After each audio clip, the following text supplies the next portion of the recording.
Siapa yang tahu hidayah kita ini bisa kita genggam sampai akhir hayat ini? Siapa di antara antum yang bisa menjamin matinya dalam keadaan baik, husnul khotimah, dalam keadaan Islam, disolatkan oleh ikhwan-ikhwan dan saudara-saudara kita? Tidak ada satupun yang kita bisa menjamin itu. Hari ini kan kata hijrah itu kan banyak mas, yang menggunakan itu kan banyak. Tetapi kita hari ini pengen memberikan penyadaran ulang. Kita hijrah itu untuk apa? Semoga nanti sama ustadznya akan dijelaskan poin-poin.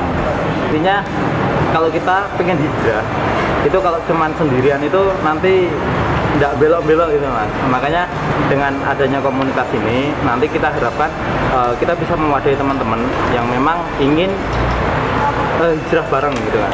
Menurut aku sangat bermanfaat untuk aku, apalagi kayak awal-awalnya gitu sih, baru jadi kayak ada motivasi besar lah supaya semangat banget gitu buat ya, pokoknya bermanfaat banget. Komunitas Kahfi luar biasa. Terima kasih, assalamualaikum.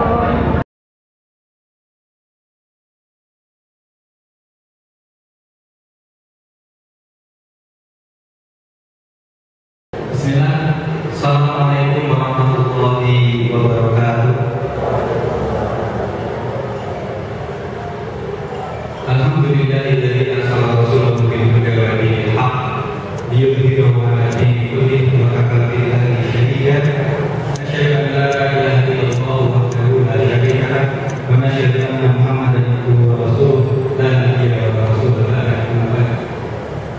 Rekan-rekan sekalian, para ikhwan, para akhwat yang dirahmati Allah Subhanahu wa taala, puji syukur kita datangkan kehadirat Allah Subhanahu wa taala yang mana Allah masih memberikan kenikmatan berupa kesempatan kepada kita sekalian, sehingga kita bisa hadir bermajelis pada kesempatan sore yang berbahagia ini. Kita berharap semoga majelis ini benar-benar menjadi bagian dari majelis yang didoakan oleh yang disampaikan oleh Rasulullah SAW, berupa majelis yang mendapatkan rahmat Allah Subhanahu wa taala. Salawat dan salam kita berikan kepada junjungan kita Nabi Muhammad sallallahu alaihi wasallam, suri tauladan yang terbaik bagi kita sekalian, dan kita senantiasa berdoa semoga kita menjadi bagian dari umat Rasulullah sallallahu alaihi wasallam yang dapat syafaatnya kelak di yaumul qiyamah.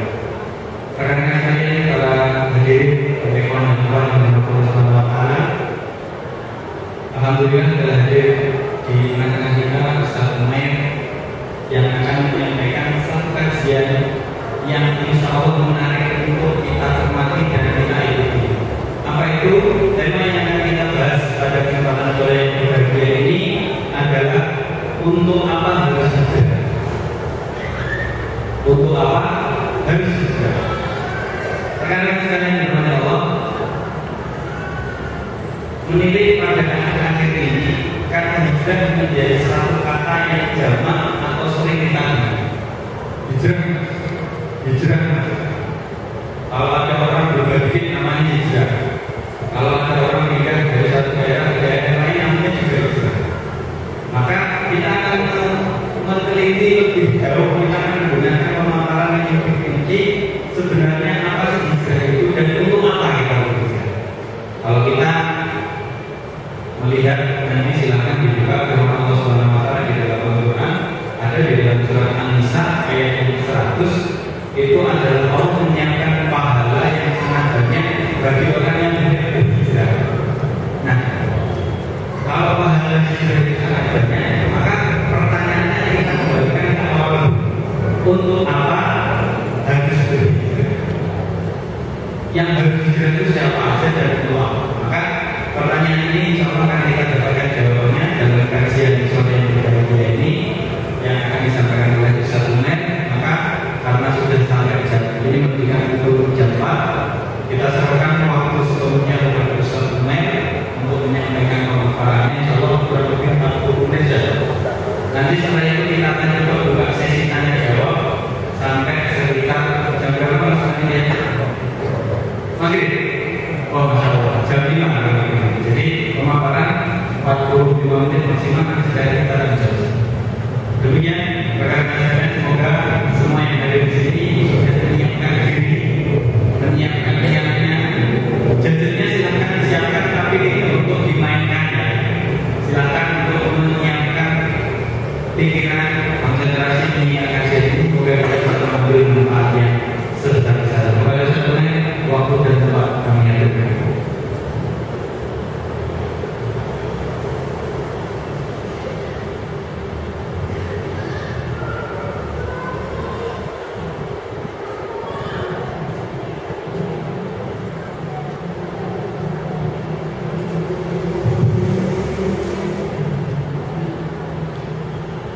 Bismillahirrahmanirrahim. Assalamualaikum warahmatullahi wabarakatuh. Alhamdulillahi malikil habbi wan nawa, khaliqil abdi wa ma nawa, al-muqallidi ala badil dhamiri wa mahawa, al-mushidi ala man walla wa huwa ja'il malaikati rusula.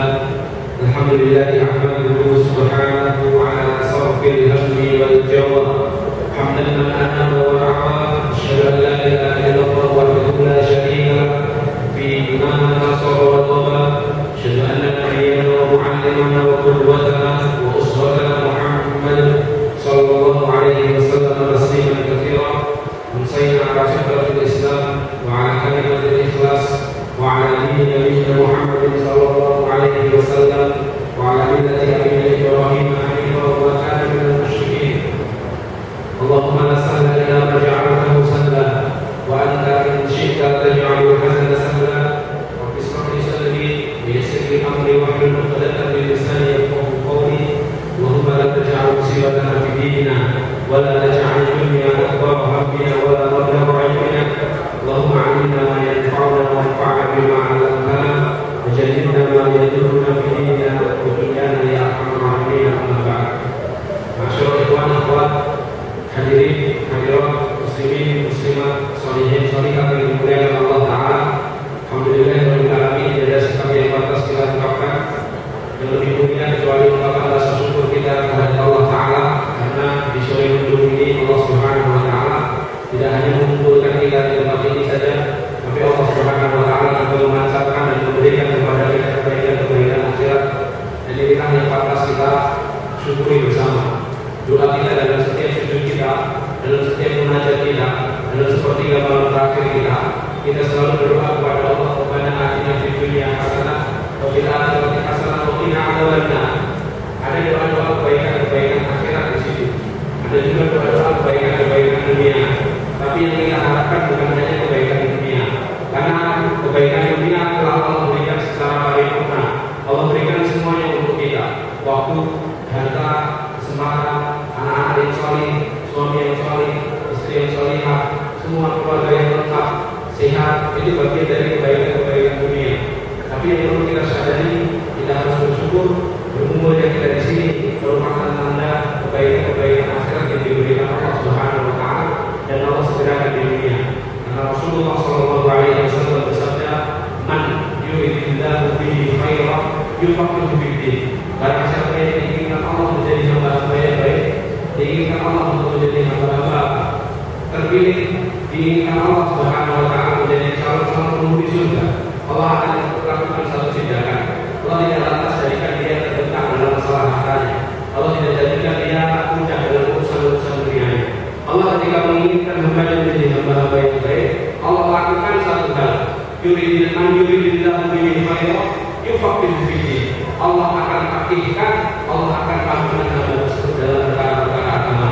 Dan inilah kebaikan akhirat yang Allah mudahkan untuk kita dapatkan pada kesempatan sore yang berbahagia ini. Semoga saya, kami semuanya sore hari ini mendapatkan kemuliaan dari Allah Subhanahu wa Ta'ala. Amin ya rabbal alamin. Pada kesempatan yang mulia ini kita akan berbincang sebentar saja dalam beberapa menit ke depan, karena beliau memberi saya waktu dari 45 menit. Harusnya 1,5 jam untuk belajar 45 menit belum mudah. Tapi tidak apa-apa, kita akan berbicara tentang tema kita. Untuk apa kita berbicara? Kita harus tahu dulu apa definisi hijrah. Hijrah itu dari kata hajjah atau dikatakan hajjah. Dalam Al-Quran disebutkan di dalam beberapa ayat, misalnya dalam surat Al-Baqarah ayat 219, dalam surat An-Nisa yang disebutkan ayat 100. Di situ Allah Subhanahu wa Ta'ala menceritakan orang-orang, kondisi orang-orang yang berhijrah. Berhijrah secara benar pada saat artinya berbeda dari satu tempat ke tempat yang lain. Tapi secara istilah harus kita pahami bahwa berhijrah tidak hanya berbeda, tidak hanya melakukan perubahan-perubahan. Yang dulunya suka mengucapkan kata berusis, sekarang akhir-akhir, bukan tentang itu. Yang dulunya pakai kaos, sekarang pakai baju koko, bukan hanya tentang itu. Yang dulunya kamu, sekarang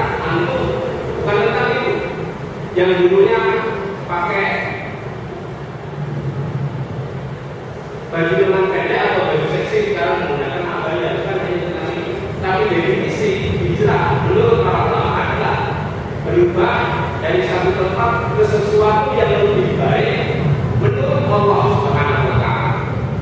Melakukan perubahan ke sebuah tempat yang lebih baik atau ke sesuatu yang lebih baik menurut Allah Subhanahu wa Ta'ala, bukan menurut manusia. Jadi ketika ada orang jamaah bertanya kepada saya, Ustaz, sekarang saya sudah hijrah, alhamdulillah. Dulu gaji saya sebulan 70 juta. Sekarang gaji saya di bawah UMR 1 juta lebih. Apakah ini betul definisi dari hijrah? Dari dulu 70 juta, sekarang gajinya jadi 1 juta. Kerjaannya biasa.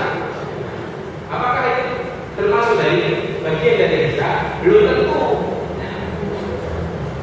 Parameternya itu menurut Allah baik atau tidak? Alangkah banyak orang yang berubah dari yang yang kaya menjadi miskin, tapi dengan miskinnya justru dia semakin mengutuk keadaannya dan semakin jauh dari Allah Subhanahu wa Ta'ala. Sebaliknya ada orang yang dulunya miskin, sekarang kaya, semakin kaya dia semakin jauh dari Allah Subhanahu wa Ta'ala, atau sebaliknya dia semakin baik dan semakin mendekat pada Allah dengan hartanya. Maka kita harus pahami dulu, kebanyakan orang hijrah itu melihat dari kondisi secara kasat matanya. Hijrah dari satu tempat ke tempat yang lain, dulu hidupnya enak, sekarang hidupnya jadi nolongsor, agak menderita, sulit, makannya sulit, gak bisa makan enak.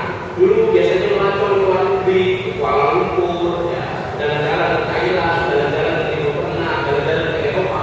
Sekarang tidak bisa kemana-mana kecuali hanya keluar kota saja, Solo, Surabaya. Itu pun lewat tol 2 jam, gitu kan? Nah, ada orang-orang seperti ini. Ya. Apakah ini sudah termasuk dari hijrah? Kita lihat dulu berdiri dimuliakan Allah. Karena hijrah itu bukan hanya tentang berubah kondisi. Kalau itu masalah harta, kita harus lihat dulu dan kita harus pahami. Ternyata harta menurut Allah itu juga ada 2 makna. Harta dimaknai Allah Subhanahu wa Ta'ala. Satu bisa menjadi makna keridhaan, satu bisa menjadi makna kebencian. Kapan harta itu menjadi makna keridhaan? Harta itu bisa menjadi makna keridhaan ketika kita menggunakan harta kita. Allah menitipkan rezeki untuk kita, menitipkan kekayaan untuk kita, lalu kita jadikan harta yang diberikan Allah untuk hidup kita sebagai modal untuk membangun jembatan antara dunia dan akhirat, sehingga kita bisa meniti di atas jembatan tersebut dan meraup sebanyak-banyaknya kenikmatan dalam di akhirat di surganya Allah Subhanahu wa Ta'ala. Itu makna keridhaan. Siapa contohnya? Contohnya Utsman bin Affan, contohnya Abdul Rahman bin Auf, contohnya siapa? Habib Syadali, contohnya siapa? Nabi Sulaiman. Jadikan kekayaannya, kemudahan hidupnya di dunia, hartanya untuk mendapatkan akhirat. Maka harta yang dititipkan Allah berupa keridhaan. Tapi ada kondisi yang kedua, ternyata kehidupan seseorang ini dikatakan baik atau tidak menurut Allah itu bukan tentang banyak atau sedikitnya harta, tapi bagaimana seseorang itu menyikapi harta yang ada dalam dirinya. Ada harta dititipkan Allah Subhanahu wa Ta'ala pada dirinya, tapi ternyata dimaknai Allah Subhanahu wa Ta'ala sebagai tanda kebencian. Surat Al-An'am ayat 44. Surat Al-An'am ayat 44. Allah Subhanahu wa Ta'ala sebutkan, "Wa idza nasu ma dzukiru bihi, falamma nasu ma dzukiru bihi, fatahna 'alaihim abwaaba kulli syai'." Dan ketika hamba-hamba lupa akan peringatan itu, ada perintah dari kerjaan, ada larangan juga, lupa akan peringatan itu kata Allah, fatahna 'alaihim abwaaba kulli syai'. Jadi Allah Subhanahu wa Ta'ala kalau tahu hambanya ingkar di dunia, lalai dari perintah Allah Subhanahu wa Ta'ala, Allah benci atau cinta? Allah benci. Tapi Allah ketika membenci hambanya, konsep bencinya Allah berbeda 180 derajat dengan konsep bencinya kita dengan lawan kita. Saya kalau benci seseorang yang tidak di antara jamaah di sini, saya akan buat hidupnya sengsara.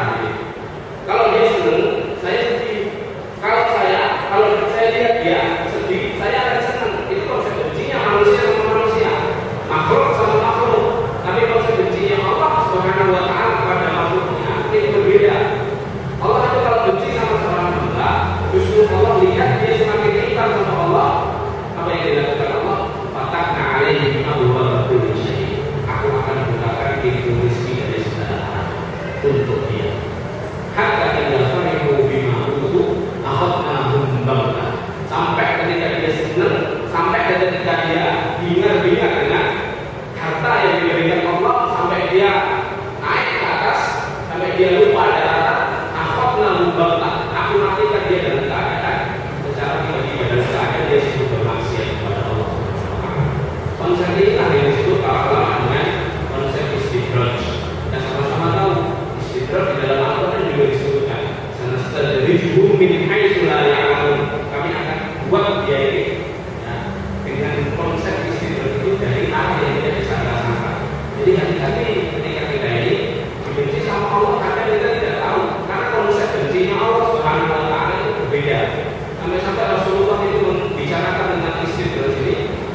dia sudah lupa ingatan, sudah amnesia sama ketaatan sama Allah, dijatuhkan dia, dimatikan dia dalam keadaan itu. Jadi hanya dimuliakan Allah. Kembali lagi ke tema kita bahwa Islam itu bukan tentang berkurangnya harta atau berubahnya penampilan kita, tapi Islam itu sebuah perubahan menuju fase yang lebih baik menurut Allah Subhanahu wa Ta'ala. Menurut Allah Subhanahu wa Ta'ala. Ada yang orang yang berhijrah yang gurunya 10 juta gajinya setiap tahun, setiap bulan, tapi diperoleh dari hasil menipu, dari hasil mendolimi anak buahnya, dari hasil transaksi awal. Lalu setelah dia berubah jadi 1 juta, gajinya sebulan 1 juta, masya Allah 70 juta, jadi 1 juta. Tapi kalau dia mendapatkan ketenangan hidup, dia mendapatkan kebaikan, sholatnya jadi tepat waktu, dia bisa sholat jadi mungkin. Padahal dia tidak pernah apa bisa dia beli, restoran mana pun dia bisa dia masuki. Tapi setelah itu dia berubah, di mata Allah dia baik, maka itulah hijrah di dunia. Dan hanya dimuliakan Allah. Pertanyaan berikutnya, setelah kita tahu definisi hijrah, untuk apa kita harus hijrah? Untuk apa kita harus berubah menuju fase yang lebih baik menurut Allah Subhanahu wa Ta'ala? Ada 3 alasan penting yang harus kita tulis dan harus kita pahami. Mengapa kita harus segera berhijrah? Mengapa kita harus segera menyudahi masa kelam kita, menyudahi masa-masa lalu kita, dan kita beranjak kepada fase yang lebih baik menurut Allah Subhanahu wa Ta'ala? Mengapa kita harus melakukan itu? Para ulama membahasnya dan para ulama menyebutkan setidaknya ada 3 alasan besar mengapa kita harus berubah menjadi perubahan yang lebih baik menurut Allah Subhanahu wa Ta'ala. Yang pertama, jawaban para ulama cukup membuat kita tercengang. Para ulama mengatakan karena hidayah itu mahal. Karena hidayah, petunjuk dari Allah itu mahal. Imam Al-Ghazali pernah bertanya kepada muridnya, "Wahai murid-muridku, apa yang paling mahal di dunia ini?" Atau murid-muridnya berkata, "Wahai Imam, wahai guru, yang paling mahal di dunia ini emas. Yang paling mahal di dunia ini istana yang megah." Bukan, yang paling mahal di dunia ini adalah hidayah. Karena hidayah ini tidak bisa diwarisi dari seorang anak yang kiai. Hidayah ini tidak bisa diwarisi dari seorang ibu yang guru ngaji. Hidayah itu tidak bisa diberikan. Hidayah itu didatangi, bukan datang kepada kita. Hidayah itu dicari dari dimuliakan Allah. Makanya kalau kita tahu hidayah itu mahal harganya, maka segera berguna. Karena dengan hidayah inilah Allah Subhanahu wa Ta'ala mudahkan jalan kita di akhirat. Ada sebuah hadis yang setiap kali kami membacanya dulu ketika kami kuliah dengan teman-teman kami, setiap kali itu pula kami merinding. Hadis dari Bukhari dan Muslim. Rasulullah SAW itu pernah bersabda membicarakan tentang hidayah ini. Apa kata Rasulullah SAW? "Fa inna ahadakum la ya'malu bi 'amali ahli al-jannah hatta yakuna bainahu wa bainaha illa dhira' wa yasbiqu 'alayhi bil-kitab wa ya'malu bi 'amali ahli an-nar fa yadkhulaha." Rasulullah SAW melalui lisan beliau bersabda di hadapan para sahabatnya, "Ada di antara kalian nanti," Rasulullah SAW, "yang hidupnya sejak kecilnya sibuk dengan amalan-amalan saleh, bertaburan dengan amalan-amalan penghuni jannah. Di kecilnya dari keluarga muslim, naik di sekolah KPH bisa ngaji, besar masuk sekolah Islam, SMP-nya Islam, SMA-nya pondok pesantren, penuh dengan amalan-amalan saleh, penuh dengan amalan-amalan penghuni jannah." Kita kenal Ar-Rajal bin Unfuwah, seorang yang hidup di zaman Rasulullah, ngaji nggak pernah absen sama Rasulullah SAW. Bahkan dikenal oleh para sahabat sebagai seorang dai, mubaligh, alim, ilmunya dalam dari dimuliakan Allah. Suatu hari beristimak atau bermajelis dengan Rasulullah SAW. Ar-Rajal, sahabat-sahabat yang lain, ada Abu Hurairah di situ. Rasulullah SAW bersabda, "Di antara kalian nanti ada yang masuk neraka, gigi gerahamnya sebesar gunung Uhud." Coba lihat. Kalau bersama kita Rasulullah di situ, kita duduk bareng, Rasulullah bersabda kepada kita, "Nanti di antara kalian ada yang masuk neraka, gigi gerahamnya sebesar gunung Uhud. Kira-kira bagaimana pemahaman kita? Pemahaman para sahabat pun berbeda-beda. Berlapis-lapis pemahaman para sahabat. Ada yang mengatakan di antara kalian itu bukan hanya yang ada di ruangan ini, yang di sana umatnya Nabi Muhammad yang di pasar, nanti umatnya akhir zaman itu termasuk di antara kalian. Tapi ada seorang sahabat yang Masya Allah betul-betul hirsnya dalam menuntut ilmu, ketamaannya, kekhawatirannya tertinggal dari sahabat yang lain. Seorang sahabat bernama Abu Hurairah radhiyallahu anhu. Abu Hurairah itu masuk Islam 3 tahun sebelum Rasulullah wafat. Jadi Abu Hurairah ini merasa ketinggalan sama sahabat-sahabat senior. Jadi apapun yang disabdakan Rasulullah dicatat tadi dan diperhatikan betul-betul. Sampai ketika Rasulullah SAW mengatakan ada di antara kalian nanti yang masuk neraka gigi gerahamnya sebesar gunung Uhud, Abu Hurairah merasa ya Allah jangan-jangan saya ya Allah. Berarti di antara yang ada di ruangan ini sampai akhirnya dicatat semua sama Abu Hurairah nama-nama fulan yang hadir. Ya, kalau di sini nggak mungkin dicatat, minta panitianya absennya mana, ya kan? Yang nulis daftar hadir siapa? Abu Hurairah catat semuanya. Sampai akhirnya apa? Sampai akhirnya hari berganti hari. Abu Hurairah amati itu orang-orang yang hadir di majlisnya Rasulullah. Siapa yang meninggal dunia duluan? Sampai akhirnya satu sahabat meninggal yang ada di daftarnya. Dilihat matinya mati syahid. Maka dicoret sama Abu Hurairah. Berarti bukan ini. Besok lagi ada yang meninggal. Ya Allah, matinya nggak mati syahid, mati di atas kasur tapi husnul khatimah. Bukan ini. Terus dicoret. Rasulullah wafat sampai akhirnya di zamannya Abu Bakar As-Siddiq tinggal tersisa 2 nama. Satu nama Abu Hurairah radhiyallahu anhu, yang satu Ar-Rajal bin Unfuwah.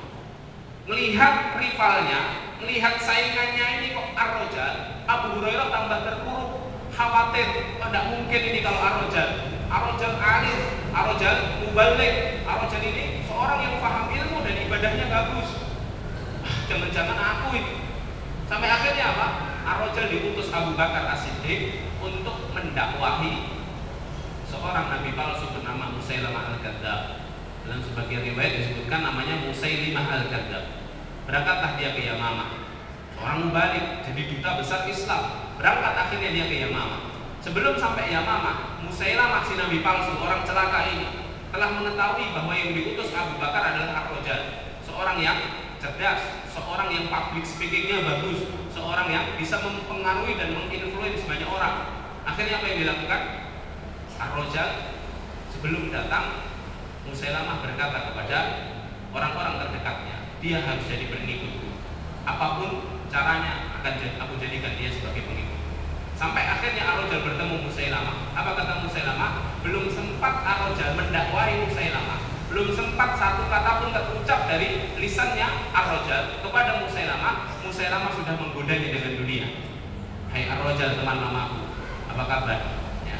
Apa yang kamu inginkan dari pertokoan? Aku beri.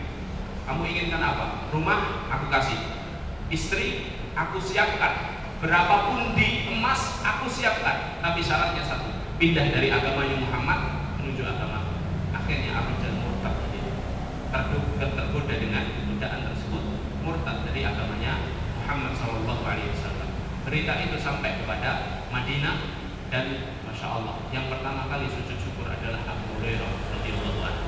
Oh ya Allah, ternyata dulu yang dibicarakan Rasulullah di majelis itu adalah Ar-Rajal. Siapa yang tahu hidayah kita ini bisa kita genggam sampai akhir hayat ini? Siapa di antara antum yang bisa menjamin matinya dalam keadaan baik, husnul khotimah, dalam keadaan Islam, disolatkan oleh ikhwan-ikhwan dan saudara-saudara kita? Tidak ada satupun yang kita bisa menjamin itu.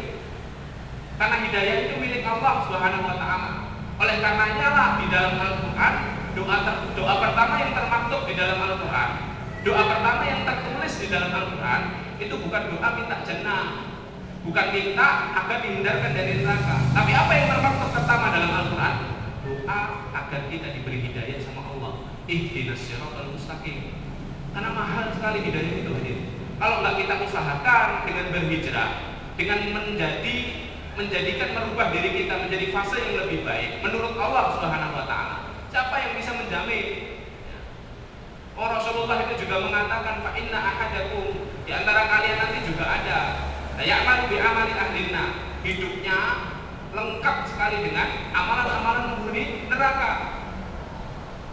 Hatta yakuna bainahu wa bainaha illa dhira', sampai jarak antara dirinya dengan neraka itu tinggal sejengkal. Fayamalu fayasbiqu alaihi alkitab, sampai akhirnya catatan takdir mendahuluinya. Dia melakukan satu amalan penduduk jannah sampai Allah Subhanahu wa taala masukkan dia ke dalam jannah.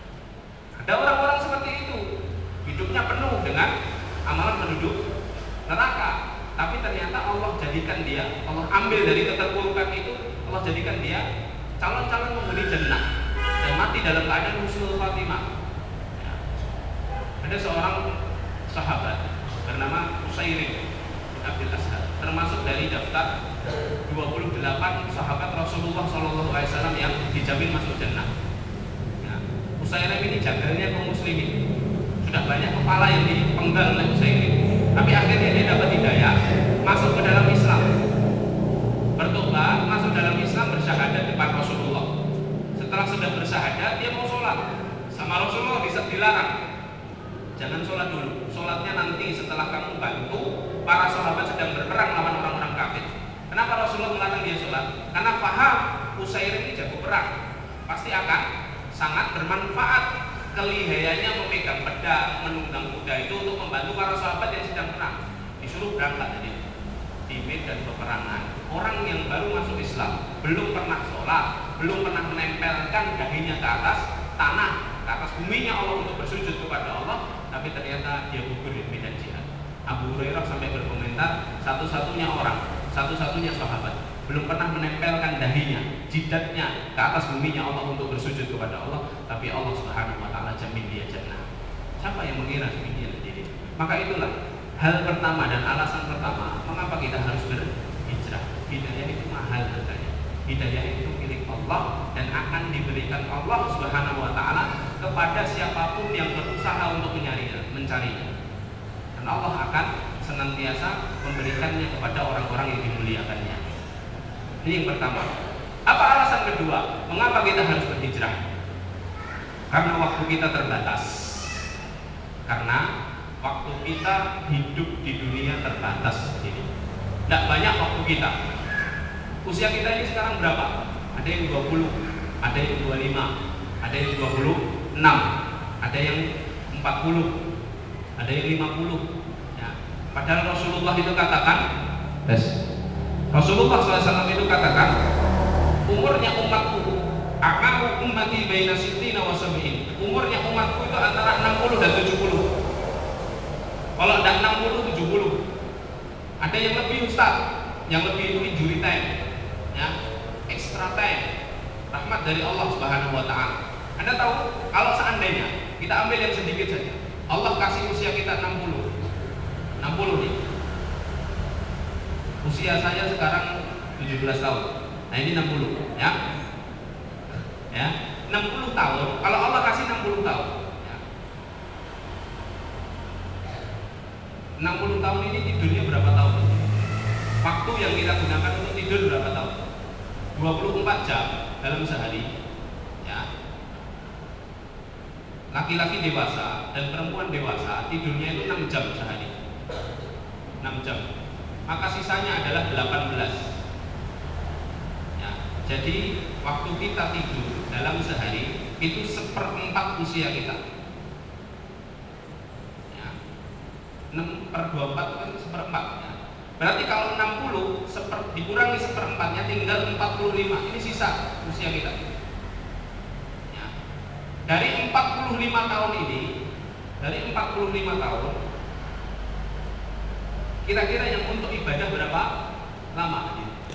Sisanya 18 jam. Melek, betul-betul melek dari sebelum subuh sampai jam 9 malam. Tapi sunatnya pada isya langsung tidur. Ya, itu 18 jam. Ya. Yang untuk ibadah berapa tahun? Coba kita hitung. Sholat kita berapa kali sehari? 5 kali. Sekali sholat berapa jam, Pak? Berapa jam, Ustaz, ya? 10 menit atau 5 menit? 10 ya, 15 ya, 15. Sama zikirnya, sama komatnya, sama wudunya 15. Baik, 15 menit dikali 5 berapa? 75 menit, 1/4 jam. saya genapkan jadi 2 jam. Sudah sama ikut taklimnya Ustaz, sudah sama senyumnya Ustaz, sudah sama silaturahim, sudah sama tasawuf, semuanya itu ibadah Ustaz. Ya, 2 jam. 2/18 itu berapa? 1/9. 1/9 kali 45 itu berapa? 5 tahun. Usia diberikan Allah 60 tahun. Awalam yu'ammirkum, kata Allah. Bukankah aku telah memanjangkan usiamu? Para penghuni neraka nanti akan berteriak di neraka, Rabbana akhrijna na'mal sholiha. Ya Allah, keluarkan kami dari neraka. Ya Allah, kami mau beramal solih. Apa jawaban Allah? Awalam nu'ammirkum, bukankah kami telah panjangkan usiamu? Apa yang kamu lakukan di dunia? Ya, usia kita 60, yang fokus ibadah 5 tahun. Ini kita belum berbicara amalan yang ditolak sama Allah. Berapa amalan yang ditolak sama Allah? Berapa amalan ini yang ditolak, yang diterima sama Allah berapa tahun? Kadang sholat kita ini masih pamer, sedekah kita ini masih riya. Datang ke taklim masih karena perkewo sama teman-teman. Kalau nggak datang nanti diomongin nih di tempat kerja. Masya Allah. Jadi hari dimuliakan Allah, waktu kita terbatas, waktu kita sempit, kita diminta Allah Subhanahu Wa Taala untuk berbekal sebanyak-banyaknya. Mengapa demikian? Cek surat Al-Baqarah ayat 28. Fase kehidupan kita itu tidak berhenti sampai ketika kita di liang lahat. Wa kaifa takfuruna billah wa kuntum amwatan fa ahyaakum summa yumitukum summa yuhyikum. Ada 4 fase. Fase pertama apa? Kita dulu semuanya mati. Ya, kita hanya air mani yang hina. Hanya segumpal darah, daging yang nggak bisa ada nyawanya. Kaifa takfuruna billah. Di mana kamu mengingkari Allah padahal kamu dulu mati. Summa ahyaakum, kemudian Allah menghidupkan. Fase keduanya hidup kita. Hidup seperti sekarang. Summa yumitukum, kemudian kamu dimatikan lagi. Ada fase keempat yang membedakan antara orang kafir dan beriman. Kita nanti akan dihidupkan Allah Subhanahu Wa Taala kembali untuk mempertanggungjawabkan amalan kita. Untuk mempertanggungjawabkan amalan kita. Ini loh bedanya. Ada fase keempat yang uniknya diri. Nanti antum cek nih di dalam Al-Quran.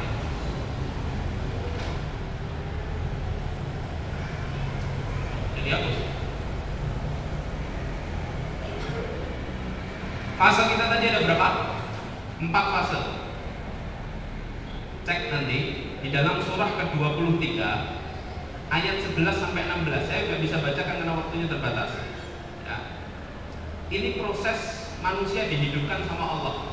Mulai dari segumpal air mani, darah, terus prosesnya sampai Allah akhirnya matikan, sampai Allah bangkitkan kembali. Di dalam ayat ini Allah sama sekali tidak membahas kehidupan dunia. Fase ketiga di skip sama Allah. Ada fase pertama, fase kedua, fase ketiga, fase keempat. Mati, hidup, mati, hidup. Fase kedua, waktu kita di dunia nggak dibahas sama sekali sama Allah di sini. Itu menandakan betapa hinanya dunia ini, betapa remehnya dunia ini. Cuma 60 tahun hadirin. Anda tahu padang mahsyar berapa tahun? Kata Rasulullah 50.000 tahun. Makanya guru saya punya buku yang menarik sekali. Dijual di toko-toko buku. Nama guru saya Ustadz Dede Nur Janata, asal Medan. Dia bikin buku judulnya Macet di Padang Mahsyar. Coba hadirin. Kenapa kok 50.000 tahun angkanya? Karena nanti kita itu macet di padang mahsyar, hisab itu Allah menghitung amalan kita itu satu persatu. Walaisa bainahu wa bainahu turjaman, kata Rasulullah. Tidak ada perantara antara Allah dengan orang yang mau dihisab. Tidak ada penerjemahnya. Langsung head to head, face to face, wajhan biwajhin. Langsung hadap-hadapan. Satu-satu ditanyain. Lama sekali itu hadirin muliakan Allah. Kalau kita buka kitabnya Imam Syamsuddin Al-Qurtubi, judulnya At-Tadhkirah, 2 jilid terjemahannya, bagus kitabnya. Di situ disebutkan ketika Allah menghisab atau menghitung amalan-amalan seorang hamba, kita semua nanti dihisab. Allah akan hadirkan saksi ahli. Ada 5 saksi ahli. Yang paling mematikan itu saksi ahli bernama siapa? Seperti pengadilan. Di pengadilan, hakim mendatangkan saksi ya, untuk mengalahkan omongannya si terdakwa atau menguatkan. Nah ini saksi ahli yang dipanggil ya, salah satunya adalah bumi, kata Imam Syamsuddin Al-Qurtubi. Saksi ahlinya Allah itu bumi. Makanya dalam surat Al-Zalzalah ayat keempat Allah katakan apa? Yauma idzin tuhaddisu akhbaraha. Pada hari itu, hari kiamat, bumi akan mengkabarkan tentang informasi yang dia miliki. Dipanggil sama Allah, hai bumi datang jadi saksi ahlinya si fulan. Apa yang dilakukan si fulan wahai bumi? Apa kata bumi? Kata Syekh Syamsuddin Al-Qurtubi, beliau mengatakan bumi nanti akan mengatakan, ya Allah, fulan ini ya Allah tinggal di jalan ini ya Allah, nomor ini ya Allah, rumahnya cat ini ya Allah, kelurahan ini, kecamatan ini, provinsi ini, kota ini, provinsi ini, negara ini ya Allah, pada tanggal sekian, hari ini, bulan ini, tahun ini, dia sedang bermaksiat ini dan itu ya Allah. Besoknya dia bermaksiat ini dan itu ya Allah. Kata Imam Al-Qurtubi sampai beliau mengatakan, kalau kita tahu bahwa saksi ahlinya Allah nanti bumi, maka sudah tidak ada tempat yang paling aman untuk kita bermaksiat kepada Allah Subhanahu wa taala. Karena semua kita hidup di dunia ini menampaki bumi. Kita semuanya berpijak di atas bumi dan bumi akan bersaksi atas apa yang kita lakukan di dunia. Walaupun kita bersembunyi di tempat yang sempit, di tempat yang gelap gulita, terkunci, tidak ada CCTV-nya, bermaksiat di situ, bumi tahu karena kita berpijak di atas bumi. Masya Allah. Jadi hadirin dimuliakan Allah, waktu kita terbatas, kita tidak dikasih usia banyak-banyak sama Allah untuk mencari bekal amal soleh. Maka itulah mengapa kita harus berhijrah. Dan yang ketiga, hadirin dimuliakan Allah, apa alasan kita harus berhijrah? Para ulama mengatakan orang-orang yang mau berhijrah memutuskan diri untuk berubah menjadi melakukan perubahan yang lebih baik menurut Allah Subhanahu wa taala. Terus dia istiqomah di situ, Allah akan berikan satu hal. Apa itu? Allah akan memberikan ketenangan hati. Allah berikan ketenangan hati dalam hidupnya. Hidupnya tidak lagi mengejar tentang materi. Hidupnya tidak lagi bingung dengan ya, dunia. Tapi dia apa? Difokuskan Allah pada hal-hal yang dia butuhkan, bukan dia inginkan.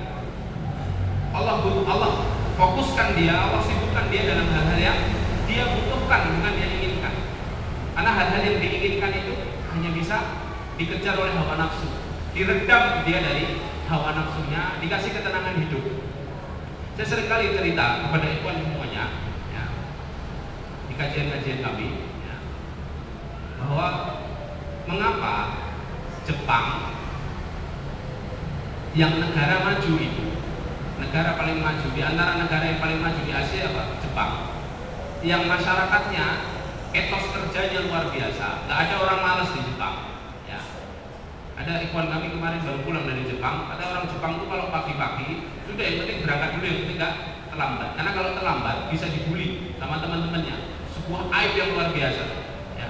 Makanya kalau belum mandi, belum sempat mandi, mereka sisiran di jalan. Sampai seperti itu. Rautnya itu di jalan.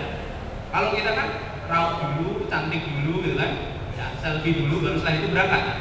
Ini enggak orang Jepang, ya, sisirannya di jalan, ya. Sampai akhirnya ada sebuah fakta yang menarik.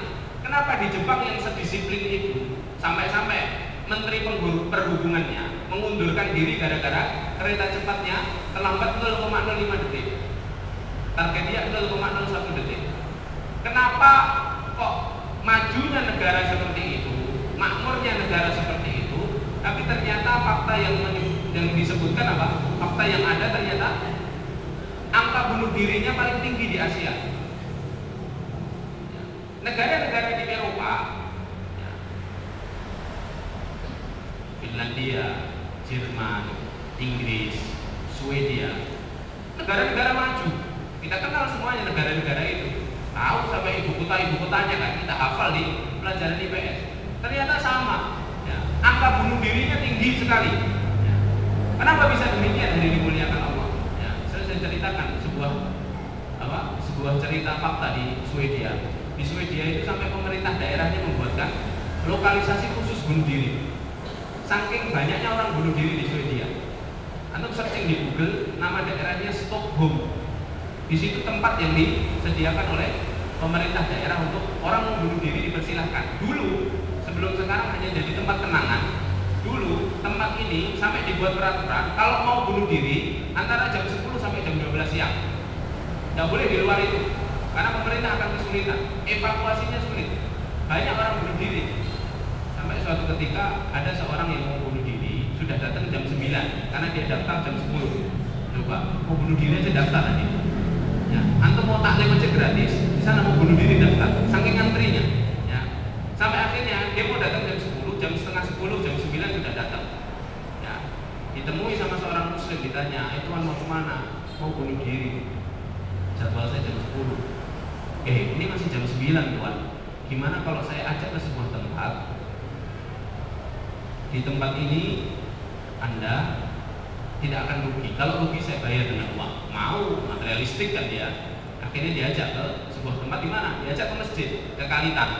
Ya kan? Ada masjid Kalitan juga di sana. Ya. Ada pengajian seperti ini, si muslim masuk karena dia non muslim, bukan non muslim. Karena dia kafir, ya kan? Karena dia kafir, tidak boleh masuk. Dia hanya boleh duduk di emperan. Dia dengarkan tausiah dari luar. Ya. Ayat-ayat Al-Quran dibacakan, azan dikumandangkan. Sampai karena dia mendengarkan suara-suara indah itu, dia akhirnya terlelap tidur. Jam 9, 10, 11, 12, 1, 2. Si muslim tadi mau membangunkan, jadwal bunuh dirinya dia nih. Tapi lihat tidur, terlelap. Dia enggan untuk membangunkan, kasihan kayaknya sudah berapa lama ini tak tidur. Akhirnya jam 2 dibangun lagi, tuan, Anda terlambat. Ya, jam 2 nih sekarang. Ya, ini sudah jam 2. Ya, jadwal bukan jam 10. Loh, apa yang aku lakukan? Kata si tuan ini. Maka tuan ini mengatakan apa? Ya, apa yang aku lakukan? Anda tertidur pula sekali. Saya segan untuk membangunkan. Ya, maka apa? Tanya si tuan ini tempat apa kok bisa membuat aku tidur? Aku itu mau bunuh diri gara-gara 3 hari 3 malam tidak bisa tidur. Sepele sekali kan? 3 hari 3 malam tidak bisa tidur, bunuh diri. Nah akhirnya apa? Ini masjid, ini tempat ibadahnya orang Islam. Apa itu Islam? Dijelaskan secara panjang lebar. Akhirnya tuan ini tadi masuk Islam karena tertarik sama Islam. Tertarik gara-gara di masjid bisa tidur sendiri. Coba luar biasa kan? Atau ini diberikan kemudahan sama Allah. Kalau sulit tidur, bapak-bapak datang ke Jumatan tidur. Ibu-ibu sudah tidur datang ke pengajian, ya, masya Allah, ya. Nah ini orang nih masuk Islam gara-gara bisa tidur di masjid.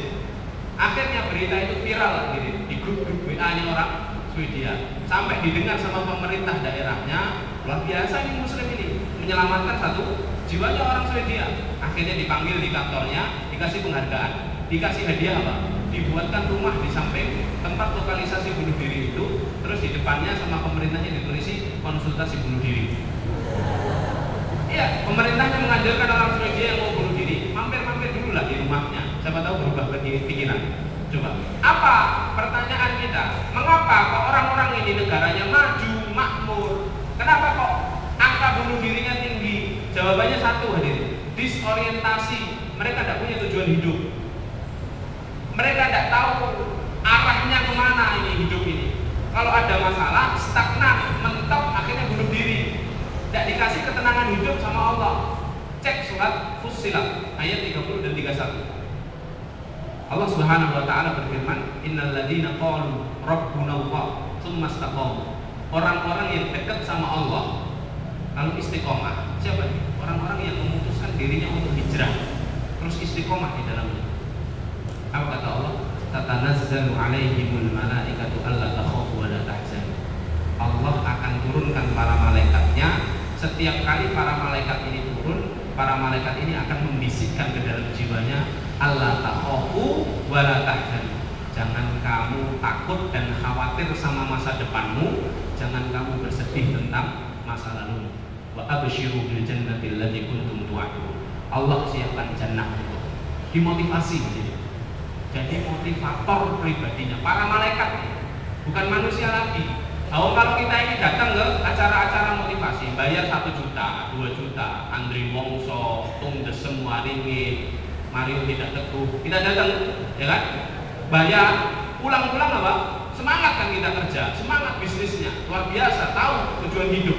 Ya, itu kalau manusia, makhluk bernama manusia saja bisa memotivasi kita dengan sedemikian rupanya, bagaimana kalau ini malaikat diturunkan Allah memotivasi kita setiap hari? Nahnu awliya'ukum fil hayati dunya fil akhirah. Jangan kamu takut, kamilah penolong-penolongmu, kami teman-temanmu di dunia dan akhirat. Masya Allah. Jadi orang-orang yang berhijrah dikasih ketenangan Allah Subhanahu wa ta'ala hidup, sehingga kalau sudah tenang hidupnya, dia lebih maksimal untuk beramal soleh. Itu tujuannya. Semangatnya Islam itu membuat kita suci jiwanya. Makanya ada pelajaran tazkiyatun nafas dalam Islam. Ada pembahasan khusus tazkiyatun nafas. Bagaimana cara mensucikan jiwa. Dalam Islam itu, di dalam Al-Quran, soal 2 orang yang bersengketa, perintah dan anjuran Al-Quran itu bukan untuk minta maaf, tapi apa? Memaafkan. Coba. Al-Quran itu tidak meminta, kamu minta maaf dong, kamu salah. Tidak, tapi apa? Yang didolimi memaafkan. Banyak sekali ayat-ayatnya. Wa man 'afa wa aslaha wa ajruhu 'ala Allah. Wal ya'fu wal yasfahu wal 'afina 'anil nas. Semuanya tentang memaafkan. Kenapa kok memaafkan? Yang diperintahkan dalam Islam bukan minta maaf. Ya. Karena kadang orang yang bersalah itu tidak merasa bersalah. Ya.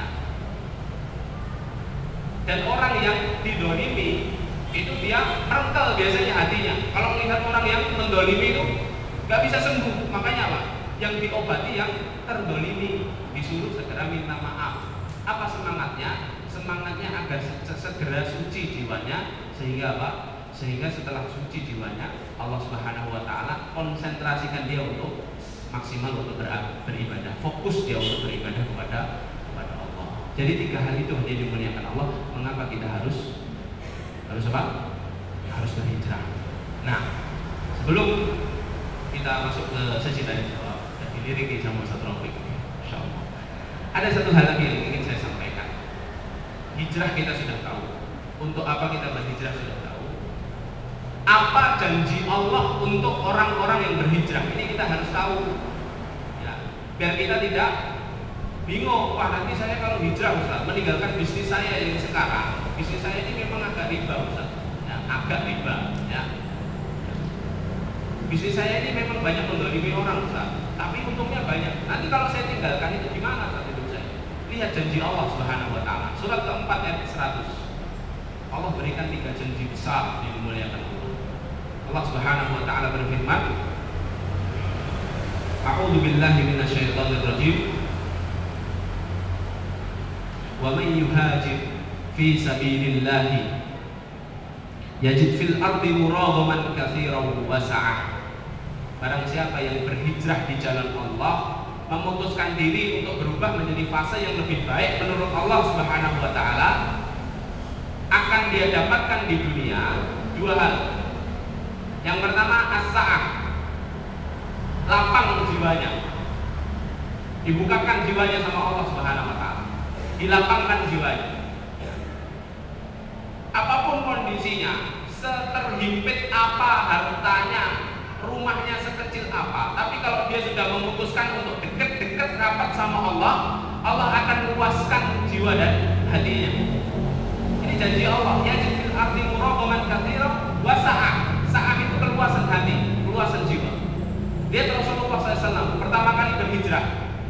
Rasulullah pertama kali berhijrah di rumahnya Rasulullah yang sempit itu, yang hanya 2 kamar itu, yang konon katanya 2 kali 2. Ya. Rasulullah kalau sholat malam, dalam hadis riwayat Bukhari disebutkan, ya, Rasulullah kalau sholat malam sekamar sama Aisyah. Kalau mau sujud itu harus menyilangkan kakinya Aisyah, ngasih tanda ke Aisyah, jawil gitu, agar kakinya ditekuk untuk sujud. Begitu. Nah, bayangkan itu. Awal-awal hijrah, Rasulullah SAW itu tidak punya menu makanan yang lebih nikmat daripada 1 butir kurma dan air putih. Dalam sebuah hadis, Aisyah bercerita kepada ponakannya Urwah yang tidak pernah ketemu sama Rasulullah. Urwah, ya, dulu ketika awal-awal berhijrah, 3 hilal berganti, kata Aisyah, 3 bulan berganti, tidak ada api yang menyala di rumah kami, rumahku dan rumah Rasulullah. Urwah tanya, lalu dengan apa kalian bertahan, wahai bibiku? Kalian berdua bertahan dengan apa? Kami makan setiap hari 1 butir kurma dan air putih.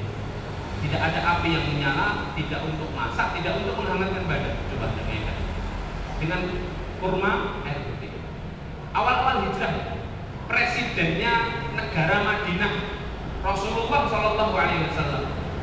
Sampai para ulama itu mengatakan, mengapa Rasulullah kok nggak keluar dari rumahnya minta sama orang Ansor? Bisa nggak Rasulullah seperti itu? Bisa. Dan orang Ansor akan berebutan. Aku ya Rasulullah yang menghidangkan sarapan untukmu ya Rasulullah. Aku makan siangnya ya Rasulullah. Aku makan malam ya Rasulullah. Nggak dilakukan Rasulullah SAW. Kenapa? Sama-sama ingin merasakan penderitaannya orang-orang muhajir yang meninggalkan hartanya, anak istrinya dari kota Mekah berjalan 500 km sampai ke kota Madinah. Walaupun terhimpit hartanya, tapi Allah kasih kelapangan jiwa. Tolhah bin Ubaidillah. Suatu malam Rasulullah kedatangan tamu. Ya, Rasulullah nggak punya apa-apa di rumah. Tamu ini baru datang dari Mekah. Orang muhajirin, kelaparan, aku lapar ya Rasulullah. Siapa dari antara sahabat yang bisa menjamu? Ya, siapa di antara para sahabat yang bisa menjamu? Rasulullah nggak punya apa-apa. Di-share sama sahabat yang lain di grup WA. Ya, siapa yang bisa menjamu nih? Tolhah dengan gagahnya, aku ya Rasulullah. Mau ngambil keutamaan dan pahala ini besar, membantu orang muhajirin. Ya, sampai akhirnya masuk ke rumah Tolhah. Istriku, ada makanan apa di rumah? Ada tamu nih, datang dari Mekah di jauh-jauh. Suamiku tidak ada makanan lain kecuali hanya 1 piring saja untuk anak kita. Apa kata Tolhah? Tidurkan anak kita, siapkan piring 1 menu makanan itu di atas meja. Tamunya akan datang. Tamunya datang, Tolhah pura-pura bawa piring juga. Ini bagian untukmu. Maaf ya, saya harus makan di dalam menemani istriku. Kamu makan saja. Ini menunya. Dibawa piringnya ke dalam dengan bayangan-bayangan lentera. Disitulah Tolhah dan istrinya membunyikan piringnya agar seakan-akan mereka juga makan. Tamunya makan dengan lahap, istrinya Tolhah anaknya kelaparan malam itu. Pagi harinya bertemu dengan Rasulullah SAW. Wahai Tolhah, yang kamu lakukan tadi malam dikasih kabar gembira Allah Subhanahu Wa Taala. Ya. Coba lihat surat 51 ayat 9 dan 10. Ayat itu diturunkan untuk Tolhah. Wa yu'thiruna ala anfusihim, ya, walau kana bihim khasasah. Dan merekalah orang-orang yang berisah mendahulukan saudaranya padahal mereka sendiri butuh. Apa kata Allah? Wa may yuqa suhha nafsihi fa ulaika humul muflihun. Barang siapa yang menjaga dirinya dari sifat kikir, Allah akan hadiahi mereka dengan surga. Allah jadikan mereka orang-orang yang berhasil. Masya Allah. Muflih, orang yang masuk surga. Nah ini hadirin dimuliakan Allah. Jadi yang pertama Allah kasih kelapangan jiwa. Anda bisa rasakan sendiri, ya. Lebih tenang hidupnya setelah berhijrah. Walaupun apapun urusan dunia. Dan itu dibuktikan oleh Rasulullah dan para sahabat. Ashabul Kahfi, nama komunitas kita ini, ya. Di ayat 16 coba lu buka. Wa idh tazaltumuhum wa ma ya'buduna min dunillah. Ya, wa ma ya'buduna illallah. Ya.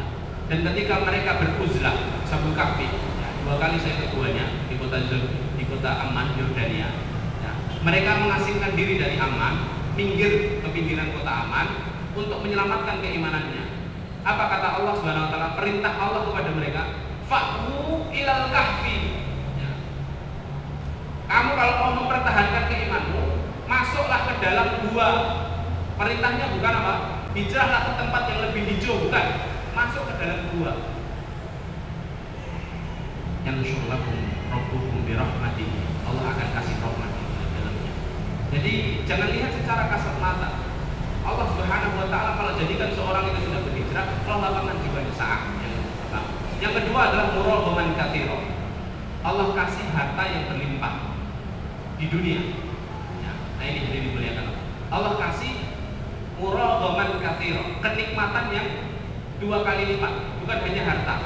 Mungkin hartanya yang dulu sekian juta, ya, tapi sekarang mungkin bukan tentang harta, tapi Allah kasih waktu, Allah kasih keharmonisan dalam rumah tangganya, Allah kasih kesehatan anak-anaknya, Allah mudahkan dia datang ke majelis taklim seperti ini, ya.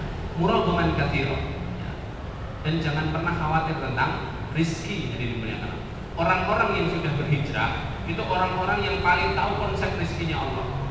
Surat 51 ayat 22 Allah Subhanahu wa taala katakan, wa fis samai rizqukum wa ma tu'adun.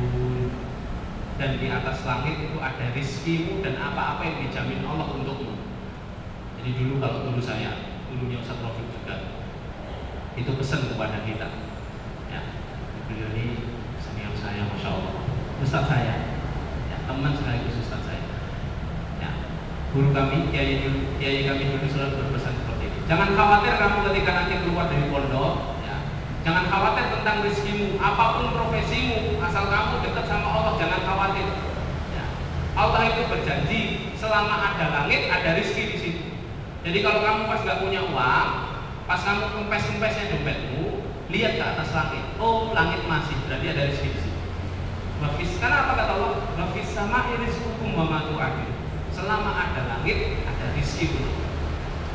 Kalau udah nggak ada langit, peteng, kok tiba-tiba kok judul langsung Mars atau Pluto gitu ya. Nah itu sudah nggak ada rezeki untuk kita. Jadi kaedahnya mudah saja. Allah sebutkan dalam ayat yang lain, ayat 11 ayat surat 11 ayat 6. Wa ma min dabbatin fil ardi illa 'ala Allahi rizquha. Tidak ada satupun hewan melata yang digunakan Allah itu pakai bahasa hewan melata, bukan manusia. Ular, ya. Terus apa lagi? Ular, pokoknya yang melata-melata itu, boyo, ya. Tidak ada satupun hewan melata yang hidup di atas buminya Allah kecuali Allah kasih rizkinya. Coba Anda bayangkan. Kalau hewan melatanya saja dikasih sama Allah, apalagi makhluk yang paling sempurna yang diciptakan Allah. Ya, jadi Allah ingin memberikan, menunjukkan kebesarannya. Hewan yang kecil-kecil aja dikasih rezeki. Jadi orang-orang yang berhijrah jangan pernah khawatir tentang dunia, karena Allah berjanji dan Allah pasti maha benar. Muraghaman katsira. Yang ketiga dimuliakan Allah, wa may yakhruj min baitihi, kata Allah Subhanahu wa taala dalam ayat ini. Muhajiran ila Allah wa rasulih. Summa yudrikul maut faqad waqa'a ajruhu 'ala Allah. Allah akan masukkan mereka ke dalam jannah di akhirnya nanti.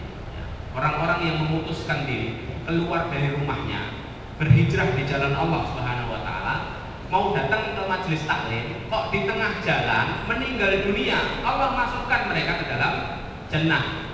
Ayat ini menceritakan tentang kisah yang diceritakan Rasulullah. Dulu ada orang yang suka bunuh, ya, preman ini, ya, kerjaannya suka bunuh, pembunuh bayaran. Dia sudah membunuh 99 orang, kata Rasulullah SAW.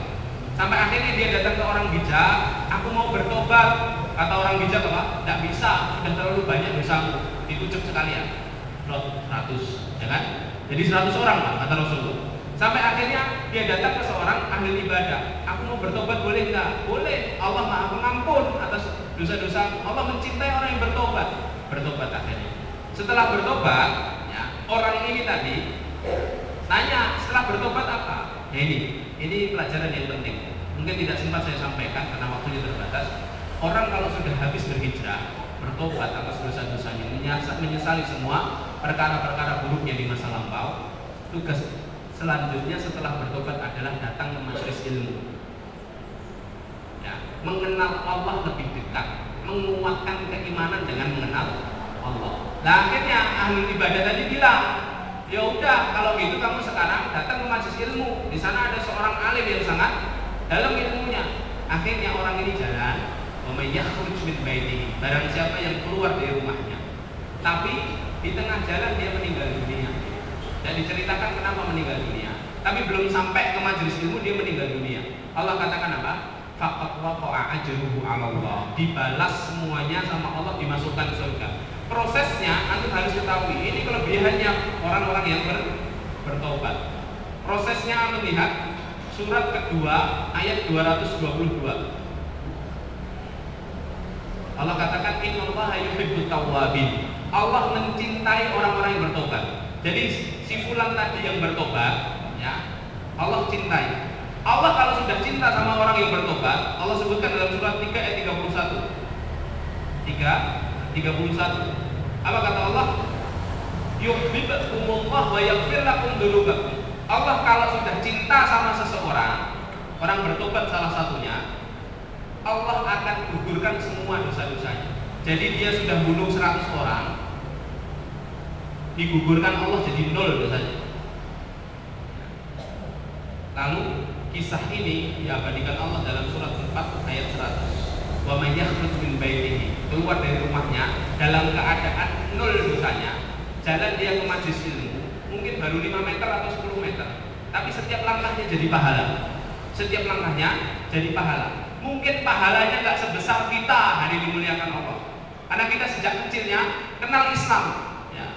Mungkin tidak sebesar kita, tapi dosanya 0. Coba kalau pahalanya 5, dosanya 0, masuk surga atau neraka? Masuk surga hari dimuliakan. Jadi jangan pernah meremehkan teman-teman yang baru saja mengenal Islam. Bisa jadi dia lebih dicintai Allah Subhanahu wa taala daripada kita. Kita kenal Islam sejak lama tapi jarang bertobat kepada Allah Subhanahu wa taala. Maka inilah hadirin dimuliakan Allah, 3 hal yang perlu kita ketahui, bahwa Allah telah menjanjikan 3 hal dan mengikrarkannya di dalam ayat-ayat, di antara ayat-ayat sucinya. Maka dimuliakan Allah, itu dulu. Nanti mungkin kalau ada tanya jawab kita bisa lanjutkan. Ini ada 1 poin lagi yang ingin saya sampaikan, dari mana kita memulai hijrah. Barakallahu fikum. Assalamualaikum warahmatullahi wabarakatuh.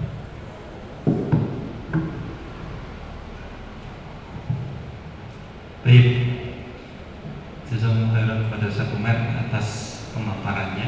Insyaallah sudah jelas semuanya. Atau perlu kita tambah lagi kajiannya? Maghrib masih 40 menit lagi sepertinya. Baik, insyaallah untuk sesi sore kali ini kita cukupkan dulu untuk pemaparan materi. Namun kita akan berikan kesempatan kepada rekan-rekan sekalian, para ikhwan dan akhwat yang ingin menyampaikan unek-unek atau pertanyaan kepada beliau. Untuk memperjelas lagi dari pemaparan tadi, kami persilahkan dua akhwat. Oke, 1, yang lain ikhwan ada lagi 2. Untuk akhwat 2 orang, 1, 2. Oke. Minta tolong Mas yang belakang dulu. Langsung dijawab saja.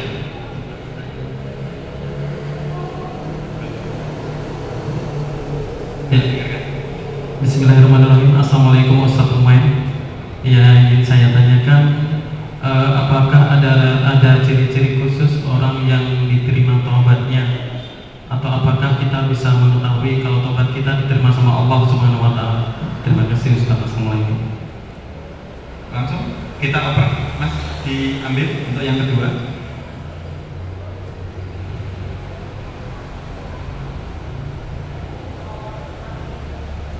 Assalamualaikum warahmatullahi wabarakatuh. Ustaz, alhamdulillah, nahmaduhu wa nasta'inuhu wa nastaghfiruh wa na'udzu billahi min syururi anfusina wa min sayyiati a'malina. May yahdihillahu fala mudilla lahu wa may yudlil fala hadiya lahu. Asyhadu an la ilaha illallah wa asyhadu anna Muhammadan abduhu wa rasuluh la nabiyya ba'dah. Ustaz, terima kasih untuk waktunya yang diberikan. 1 poin yang saya ingin pertanyakan Ustaz, terima kasih Ustaz sudah mengambil tagline untuk sore hari ini bertemakan hijrah. Langsung Ustaz, yang saya tanyakan adalah bagaimana Ustaz tips atau motivasi dari Ustaz untuk tetap istiqomah Ustaz dan menghilangkan rasa takut dan juga rasa sedih di kala kita itu berusaha hijrah dan terus meningkatkan level keimanan. Namun seiring itu pula Ustaz, banyak permasalahan yang datang bertubi-tubi. Mohon maaf, saya tidak berani menyebutkan itu ujian atau adab, karena saya sendiri itu sadar sekali saya manusia biasa yang banyak dosa seperti itu Ustaz. Yang banyak dosa, di mana permasalahan satu belum selesai, datang lagi yang permasalahan kedua, sehingga kadang timbul ketakutan yang di samping kuping ini Ustaz, yang namanya yuwaswisu syaitan saya di rumah ini, untuk mengajak saya kembali ikutin jalan-jalan, jangan ikutin jalan hijrah seperti itu Ustaz. Yang saya bagaimana tips dari Ustaz atau motivasi dari Ustaz agar kita tetap istiqomah, tidak tergelincir lagi ke dalam jalan yang salah lagi, sama yang Ustaz sampaikan di depan. Kita tidak pernah tahu kondisi kematian kita nanti seperti apa. Hanya jasa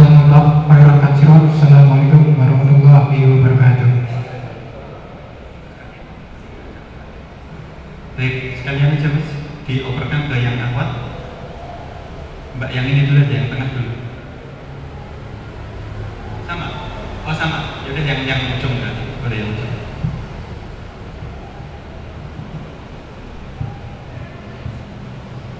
Assalamualaikum Ustaz, sebelumnya minta maaf. Ini kan untuk tema hijrah, saya mau Agak dekat Mbak, agak dekat. Ya. mau bertanya tentang hijrah. Cadar saya Ustaz, bagaimana cara saya tetap istiqomah dalam memakai cadar saya, walaupun saya itu di tempat kerja saya nggak boleh memakai cadar, dan caranya saya biar tetap istiqomah memakai cadar di luar area kerja itu bagaimana ya Ustaz? Terima kasih. Bagaimana istiqomah pakai cadar ini? Ya. Baik, yang pertama tadi adalah apa tanda tobat tidak diterima Pak ya? Gitu. Tanda-tanda tobat tidak diterima, kemudian tentang istiqomah ya. Ada 2 poin. Ya, Monggo saya jawab dulu. Ini waktunya terbatas sekali, ya. Nanti kalau tidak bisa saya jawab dengan tulisan. Ya. Insyaallah saya posting di akun IG. Yang pertama dari Pak Toto, insyaallah sahabat saya, barakallahu fikum. Apa tanda-tanda taubat itu diterima? Para ulama mengatakan syarat taubat itu diterima, syaratnya 3. 1, ya, menyesali perbuatan dosa kita. Harus ada penyesalan. Ya. Karena kita kenal namanya taubat apa? Taubat sambal. Ya. Besok dicoba lagi. Karena nggak ada penyesalan. Ya. Menyesali perbuatan dosa kita. Yang kedua apa? Berhenti untuk melakukan dosa itu. Dengan apa? Mencari lingkungan yang baru, ya, mencari lingkungan yang lebih baik. Yang kedua, berhenti total dari perbuatan dosa. Yang ketiga, berazam untuk menyibukkan diri dengan amalan-amalan sholih. Ya. Wa min thawabil hasanati al hasanatu ba'daha, kata Imam Ibnu Rajab Al-Hambali. Tanda kebaikan itu diterima sama Allah, kita dimudahkan Allah untuk melakukan kebaikan setelahnya. Jadi 3 hal itu hadirin, ya, Bapak dan hadirin semuanya. Apa yang menjadikan parameter kita apakah tobat kita diterima sama Allah atau tidak. Allah mudahkan dengan 3 hal ini. Jadi itu harus kita usahakan. Terus bagaimana kita kuat bertahan dalam hijrah kita, ya, dalam istiqomah kita? Ada 3 tips, ya. Ada 3 tips yang disebutkan para ulama. Yang pertama, ya, gimana kita agar kuat dalam hijrah kita? Yang pertama, kita harus jujur dalam niat kita. Ya. Rasulullah itu pernah menyebutkan, di zaman Rasulullah ada sebuah hadis, ada seorang Badui datang ke Rasulullah minta masuk Islam. Setelah masuk Islam, ya, ternyata Badui ini ikut perang dalam beberapa peperangannya Rasulullah. Ya. Setelah ikut perang, dalam perang itu kaum muslimin mengalami kemenangan, dapat ghanimah banyak, dapat harta rampasan perang banyak. Sampai akhirnya Rasulullah bagi kepada pasukan-pasukan yang ikut. Badui ini nggak pernah tahu kalau ternyata harta rampasan itu dibandingkan ke pasukan, nggak hadir dalam pembagian ghanimah. Sampai akhirnya sama Rasulullah dititipkan seorang sahabat datang ke Badui ini, Badui yang mu'alaf itu baru masuk Islam. Terus akhirnya apa? Badui ini mengatakan, ya Rasulullah, mengatakan kepada Badui sahabat ini mengatakan kepada Badui, wahai saudaraku, ini bagian ghanimahmu. Hadhihi ghanimatun qassama nabiyyu laka. Ini ghanimah untukmu dari Rasulullah SAW. Apa kata Badui? Loh, bukan untuk ini aku berperang. Ya, aku tidak mau menerimanya.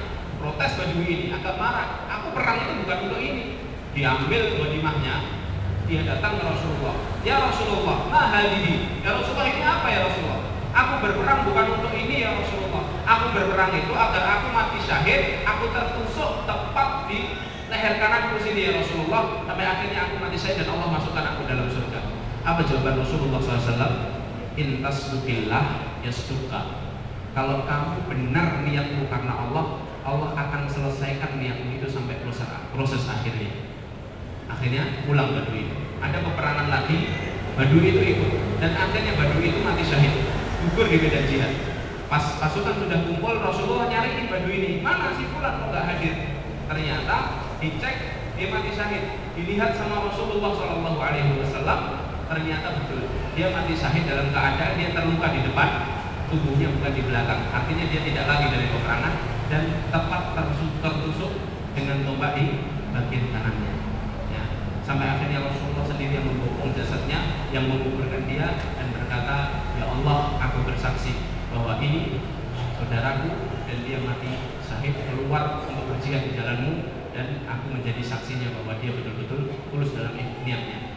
Coba dimuliakan Allah. Kuncinya apa? Intasdukillah yasduka. Kalau kamu benar niatmu karena Allah, Allah akan mudahkan sampai proses akhirnya. Maka yang pertama, jujur, niat kita harus jujur karena Allah Subhanahu wa taala. Yang kedua, kita ini ingin berhijrah sampai tahun berapa? Rencananya untuk berhijrah sampai tahun berapa? 2020 atau 2019 habis pemilu? Ya. Selamanya, betul jawabannya. Kita kan ingin berhijrah sampai hembusan nafas terakhir kita. Ya. Otomatis kita butuh banyak energi. Makanya para ulama itu mengatakan jangan jadi sprinter, jadilah pelari maraton. Jadilah kamu pelari maraton, jangan jadi sprinter. Jarak jangkaunya masih lama, maka perlu yang namanya step by step. Harus tetap lari, jangan diam atau jalan. Harus tetap lari mengejar ketertinggalan, tapi jangan terlalu ngebut. Banyak orang yang hijrah, ya, baru hijrah langsung ngebut, semuanya diambil. Itu bukan metode para ulama. Ngaji semuanya diambil, sampai akhirnya lupa dirinya, lupa suaminya di rumah sudah pulang. Masya Allah. Ya. Jadi harus tahap-tahap, step by step, bertahap ngajinya. Apa dulu yang belum tahu? Akidah, pelajari akidah dulu. Bikin, ya, bertahap taklimnya. Ya. Jangan terlalu bingung atau jangan malah balik mundur.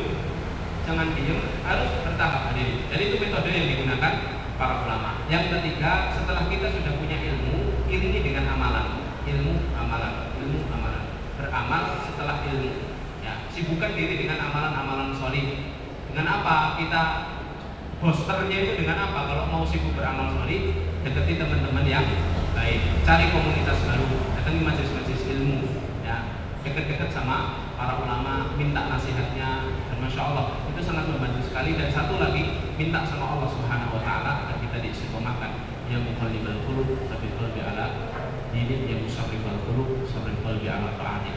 Adapun pertanyaan ya, gimana cadar ini ya agar istiqomah? Sekali lagi, ya kita harus bertahap. Ya, kalau ternyata saya nggak bisa jawab secara langsung, tapi saya punya pengalaman istri saya. Istri saya itu orang yang paling ditolak bercadar di keluarganya. Ya. Tapi bisa pelan-pelan ketika kami harus bersabar. Saya kalau pulang ke rumah mertua, copot cadarnya. Ya. Sampai harus mampir dulu ke kamar mandi ganti pakaian. Tidak boleh pakai pakaian panjang seperti itu. Ya. Harus pakai kaos, harus pakai rok. Ya. Harus pakai jilbab kecil lagi. 3 tahun kami begitu. Ya. Sampai Allah Subhanahu wa taala mudahkan, dan Allah Subhanahu wa taala jadikan ibu kami, ya, mertua kami, ya, paham ternyata istrinya, ternyata anaknya, anaknya ini kalau nggak menutup pakaiannya, nggak menutup auratnya dengan jilbab yang besar, dengan cadar, ya, dia khawatir sendiri, ya, terbuka. Ya. Loh, kok bisa seperti itu saat perubahannya?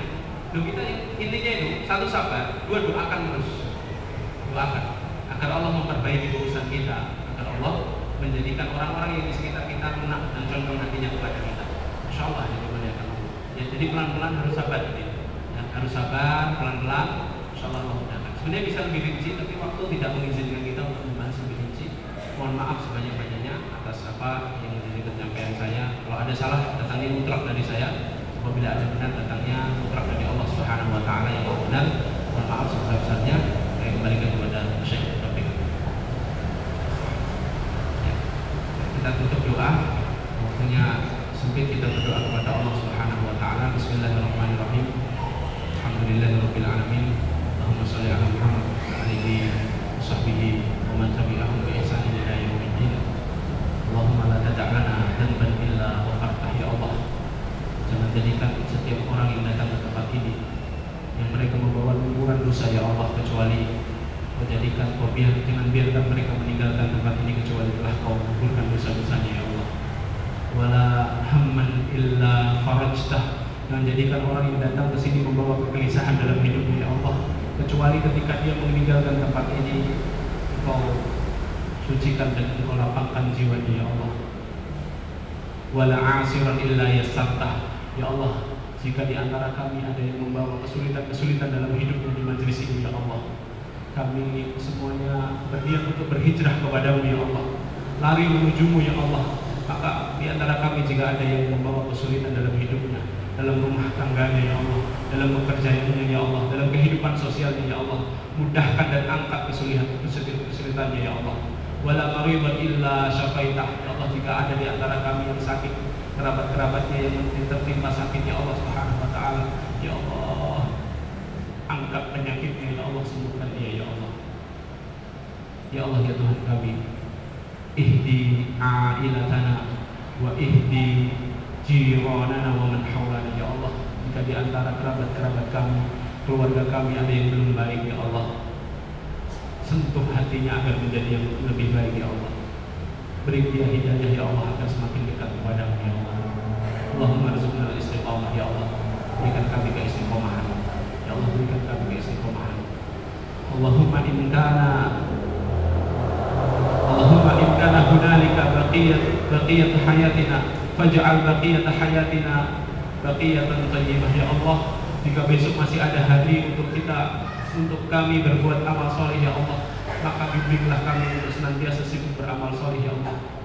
Wa in kana hadhihi lailah baqiyatan lana akhir hayatina faj'al akhir hayatina husnul khatimah, ya Allah, kalau malam ini akhir dari kehidupan kami, ya Allah, jadikan akhir hidup kami akhir hidup yang husnul khatimah, ya Allah. Mudahkanlah sakaratul maut kami, ya Allah. Ya Allah, jadikan hidup kami sibuk beramal saleh, ya Allah. Ya Allah, ampuni setiap dosa-dosa kami, ya Allah. Kami zalim, ya Allah.